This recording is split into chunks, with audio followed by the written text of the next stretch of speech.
Olá, amigos. É uma alegria estar com vocês nessa oportunidade e hoje, especialmente, com um convidado ilustre. Nós estamos recebendo em nosso estúdio o professor João Leal Amado, uma pessoa que dispensa apresentação para o público brasileiro, para aqueles que gostam e amam o direito desportivo, notadamente o trabalhista. Professor João Leal Amado, que é doutor em Ciências Laborais pela Universidade de Coimbra, mesma universidade onde também é professor de Direito do Trabalho e Direito Desportivo, foi vice-diretor da Faculdade de Direito de Coimbra e atualmente é vice-presidente do IDET, que é o Instituto de Direito de Empresas e do Trabalho. João, uma alegria muito grande estar aqui com você e tê-lo novamente na Escola Superior de Advocacia. Você que já se notabiliza entre nós como um dos professores da casa e é sempre uma alegria tê-lo novamente aqui no Brasil, podendo compartilhar dos seus ensinamentos. Você que é uma referência para todos nós. Palavras muito simpáticas. A alegria é minha, naturalmente, já é, penso que é a terceira, quarta vez que estou aqui colaborando nos cursos e, portanto, é sempre um prazer redobrado, contando sempre com o apoio, a simpatia dos amigos, designadamente do Dr. Lanfredi, que desde a primeira hora tem convidado, o Dr. Leonardo, que está aqui a assistir também a este programa. E, portanto, é um prazer muito grande. Vamos dar uma aula depois, não é? Mas antes disso, então, vamos trocar umas impressões sobre o nosso direito desportivo, não é? A finalidade, nós batemos um papo aqui, falamos um pouquinho das atualidades do direito desportivo laboral, notadamente de algumas mudanças que vêm ocorrendo no plano do direito positivo português. Né? Nós temos a informação de que em Portugal se está a preparar uma nova lei do contrato de trabalho de atleta, né? E também temos a informação de que nós estamos aí num plano de aplicação ou de experimentação da lei do Tribunal de Arbitragem do Desporto. Eu queria que você falasse rapidamente para os nossos amigos, João, um pouquinho dessas duas referências legislativas. Então, com todo o prazer. São talvez as principais alterações, uma já aprovada, já em início de execução, a do Tribunal Arbitral do Desporto, e a outra, essa reforma da lei que regula o contrato de trabalho do atleta profissional, que tem agora já um projeto elaborado, apresentado junto do Governo e que, se tudo correr bem, em breve passará para diploma. Mas talvez o aspecto mais importante até aqui na ótica do direito brasileiro seja esse, o do Tribunal Arbitral do Desporto, que é uma experiência totalmente inovadora em Portugal, que tem sido vindo a ser trabalhada há muitos anos. Em Portugal, enfim, sei que o Brasil é muito diferente, não conheço bem a organização da justiça desportiva brasileira, mas sei que está muito bem estruturada. Em Portugal, há muitos anos que havia essa reivindicação de criar expedientes, criar formas, instâncias que pudessem resolver rapidamente os litígios emergentes da prática desportiva, com garantias de independência, de qualidade, de especialização por parte de quem decide. E então, de há uns anos a esta parte, criaram-se comissões, foi estudada a criação daquilo que veio a chamar-se, e já está aprovado legalmente, o Tribunal Arbitral do Desporto, mas digamos que é um tribunal criado através de um diploma legal. É o Estado, o legislador, que resolveu criar um tribunal um pouco à parte, especial, portanto, integrado por elementos que não são, os julgadores não são juízes de carreira, não são magistrados de carreira, portanto são pessoas, juristas ligados ao fenómeno desportivo, e a ideia que há é de que esse novo tribunal poderá dar uma resposta mais, enfim, por um lado, mais célere. Há sempre o argumento, eu penso que aqui no Brasil também, a ideia de que o desporto não se compadece com as delongas dos processos judiciais e, portanto, precisa de uma resposta rápida. E também a ideia de uma resposta por parte de decisores que sejam conhecedores do fenómeno desportivo. Isto é, evitando que os litígios emergentes do desporto sejam apreciados por juízes ou outros julgadores que muitas vezes não têm qualquer tipo de familiaridade com o fenómeno ou de sensibilidade para com o fenómeno. Professor, esse tribunal, ele seria um tribunal de curso forçado ou de opção das partes? Tem uma dupla vertente.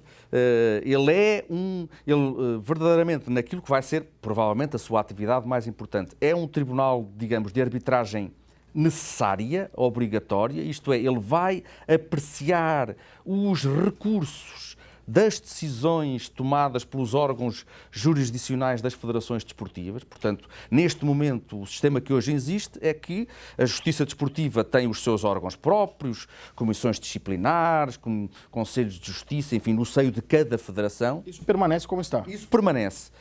Mas atualmente, muitas vezes, é possível recorrer dessas decisões e o recurso vai para os tribunais administrativos, porque as federações desportivas em Portugal têm um estatuto de utilidade pública desportiva, o Estado reconhece-as, atribui-lhes essa utilidade pública, mas também ficam a desempenhar funções públicas. São associações privadas, mas que desempenham funções públicas delegadas pelo Estado. Então, quando há recurso das decisões desses órgãos jurisdicionais internos, eles vão para o Tribunal Administrativo. E a prática tem demonstrado que o Tribunal Administrativo julga devagar e julga sem... Ora bem, agora esse recurso, digamos, deixa de ser para o Tribunal Administrativo, será obrigatoriamente para o Tribunal Arbitral do Desporto, que espera-se, pela máquina que está a ser constituída, que vá responder muito rapidamente e de forma mais especializada.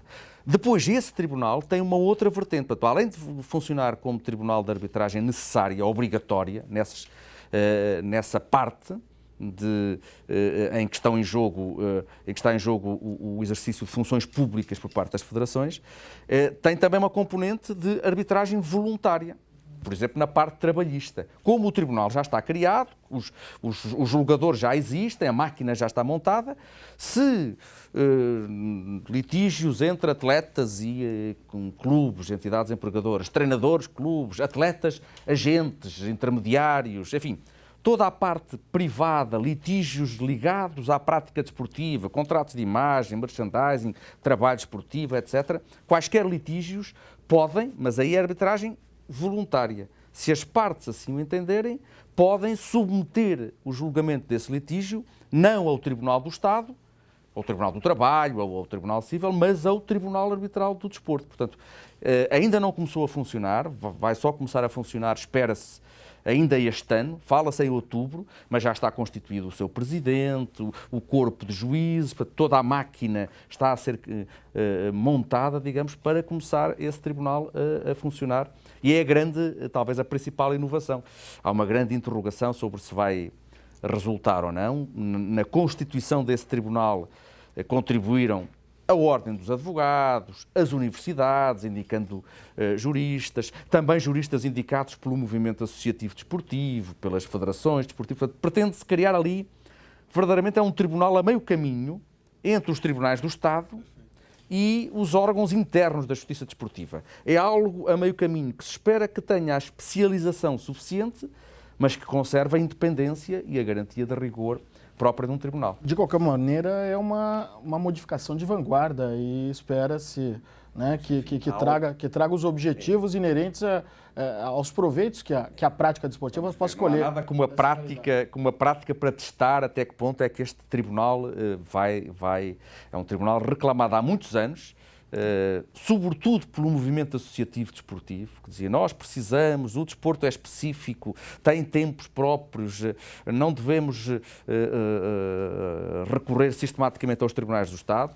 Mas, por outro lado, o Estado também tem que garantir que quem julga esses litígios tem a qualidade, a competência, a independência, a isenção suficientes para garantir, digamos, decisões que possam ser aceites até pela sociedade. Isto é uma aposta, é um tiro um pouco no escuro, é uma experiência inovadora. Eu acho que a partir de outubro vamos ver se ela vai funcionar ou não, como é que vai funcionar e se o Tribunal vai conseguir afirmar-se. E, professor, o senhor coordenou esses trabalhos que estão na perspectiva de resultar numa nova lei do contrato de trabalho de atleta.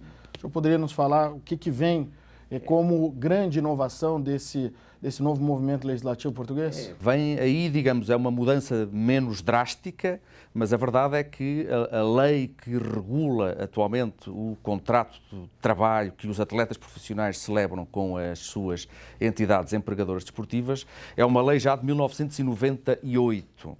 Portanto, já está a caminho, enfim, quase de fazer 20 anos. O atual governo, que está a terminar agora funções, nós vamos ter eleições legislativas no início de outubro, estamos mesmo no final, mas o governo, ainda antes de terminar as suas funções, entendeu que era importante fazer uma reavaliação sobre essa lei, o que é que essa lei continha de ainda atual, onde é que se justificava que fossem introduzidas alterações, tendo em vista que o fenómeno desportivo tem evoluído muito nestas quase 2 décadas e um dos diplomas sempre centrais de todo o ordenamento jurídico-desportivo, penso que aqui no Brasil é a mesma coisa, é aquilo que diz respeito ao contrato de trabalho dos atletas. Bom, passa muito por aí, pela disciplina dessas relações.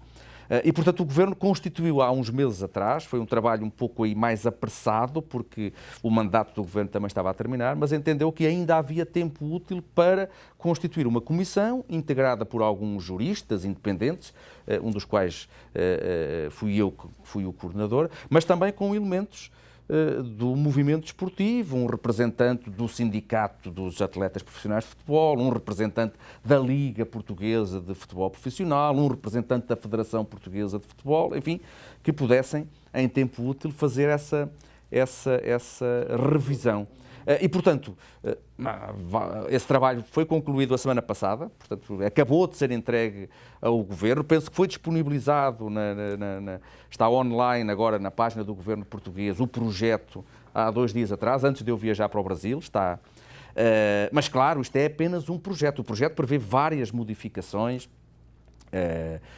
no regime do contrato de trabalho. Curiosamente, uma ou outra dessas modificações inspirámos-nos também, inclusive na Lei Pelé, enfim, há sempre, assim como a Lei Pelé na parte do contrato de trabalho dos atletas, vê-se que tem algumas normas que se inspiram na lei portuguesa, nós também, sobretudo aquela norma muito célebre da Lei Pelé, que estabelece que o vínculo desportivo é acessório do vínculo trabalhista, a lei que acabou com a figura do passe, não é? Nós essa formulação também a colocámos no atual projeto e, portanto, é um projeto que tem alterações muito significativas quanto à duração do contrato de trabalho, quanto aos direitos e deveres das partes, quanto ao regime da cessação do contrato de trabalho desportivo. Procede a uma reforma bastante profunda, embora se mantenha na linha da matriz que vem de 1998. Entendemos que não se justificava uma ruptura completa e ignorar o diploma que está em vigor. Mas, enfim, as mudanças são muitas em matéria Por exemplo, o tema de que iremos falar agora na aula, a questão do assédio moral, que em 98 era uma figura que não tinha expressão. Hoje em dia o projeto prevê a proibição também no desporto de assédio moral sobre os atletas profissionais. Mas enfim, os aspectos mais delicados são os que têm a ver com a duração do contrato de trabalho. Em Portugal permitia-se que um contrato de trabalho desportivo até hoje possa ter 8 anos de duração, muito mais do que aqui na Lei Pelé. Nós agora sugerimos que o período máximo seja de 5 anos, como é aqui no Brasil. Inspirámos-nos em diversas soluções, hoje em dia, constantes da Lei Pelé. Beneficiámos muito desse diálogo, não só, claro, com o sistema brasileiro, também com o espanhol, com o italiano, enfim, com aqueles países onde existem diplomas semelhantes ao nosso, mas foi uma referência que estava sempre nas nossas reuniões, a Lei Pelé, com as sucessivas revisões, ver até que ponto é que podíamos também beber um pouco dessa experiência que aqui tem. Agora, é um projeto que foi entregue no momento em que o Parlamento português está fechado. A nova, mas como a Comissão é inteiramente independente, esse projeto está a ser divulgado a toda a comunidade jurídico-desportiva, federações, sindicatos, a todos os partidos políticos, e há a esperança de que, independentemente dos resultados das eleições, quem quer que seja o novo governo, a nova maioria que se cria em Portugal, que aquele projeto, como é um projeto independente, feito por juristas que não estão ligados a nenhum partido político, que possa ser retomado e o processo legislativo avançar nesse sentido. Seguramente, professor, nós vamos ter possibilidade de conversar sobre esse tema, como também sobre o Tribunal de Arbitragem do Desporto em Portugal. E também agora gostaria que o senhor nos apresentasse também as novidades do IDET. O IDET que está, né, construindo a possibilidade de um novo curso de extensão em Direito Desportivo, o IDET, que é o Instituto do Direito das Empresas e do Trabalho, do qual o senhor é vice-presidente.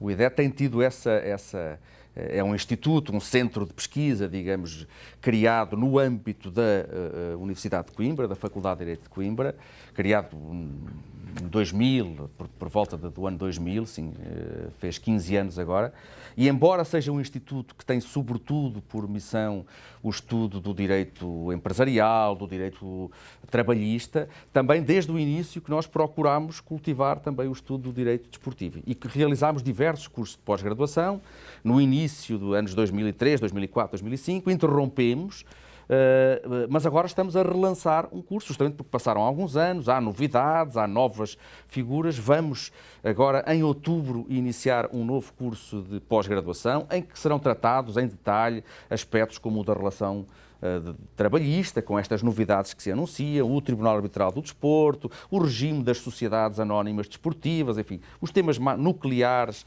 da disciplina desportiva, etc.